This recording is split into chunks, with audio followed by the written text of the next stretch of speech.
ఈరోజు ముంసా సొసైటీ ఆధ్వర్యంలో మరి నడుస్తున్నటువంటి మొక్కజొన్న కొనుగోలు గురించి గౌరవ సబ్ కలెక్టర్ మరియు ఆర్డీఓ గారు అయినటువంటి విజయ మేడం గారు, అలాగే గౌరవ మార్కెట్ డిఎం గారు, అలాగే మన గౌరవ ట్రాన్స్పోర్టర్ కూడా ఈరోజు మా సొసైటీకి వచ్చి ఇక్కడ జరుగుతున్నటువంటి మొక్కజొన్న కొనుగోలు పరిస్థితిని తెలుసుకోవడం జరిగింది ప్రత్యక్షంగా.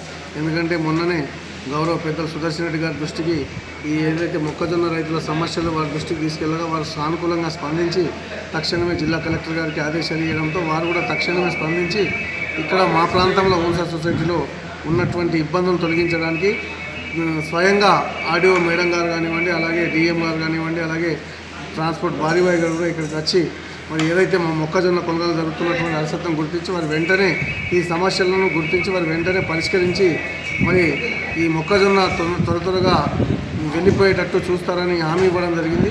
ఈ సందర్భంగా మా 3 గ్రామాల రైతు సోదరుల తరఫున ఆర్డీఓ మేడం గారికి, అలాగే గౌరవ పెద్దలు సుదర్శన్ రెడ్డి గారికి, అలాగే డిఎం మేడం గారికి, అలాగే బాడీబాయ్ అందరికీ కూడా పేరు పేరున రైతాంగం తరఫున ధన్యవాదాలు తెలియజేస్తున్నాం.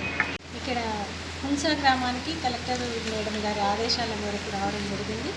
ఇక్కడ మైస్ ఎంతవరకు మనకు పూర్తయింది, వెహికల్స్ ఏం ప్రాబ్లం ఉన్నది ఇష్యూస్ తెలుసుకోవడానికి వచ్చాము. ఇక్కడ వెహికల్స్ కూడా అరేంజ్ చేస్తున్నాము. ఇంకా మనకు ఒక 50,000 బ్యాగ్స్ వరకు ఉన్నది ఫీల్డ్ మీద. డైలీ 3,500 బ్యాగ్స్ కాంటాక్ట్ ఇస్తున్నారు. అవన్నీ కూడా అరేంజ్ చేసి మాట్లాడడం జరిగింది. అదేవిధంగా వెహికల్ ఇన్స్పెక్టర్తో కూడా వెహికల్ ట్రాన్స్పోర్ట్ కాంట్రాక్టర్తో కూడా మాట్లాడడం జరిగింది. ప్రస్తుతానికైతే ఇక్కడ ఎలాంటి ఇష్యూ లేదు.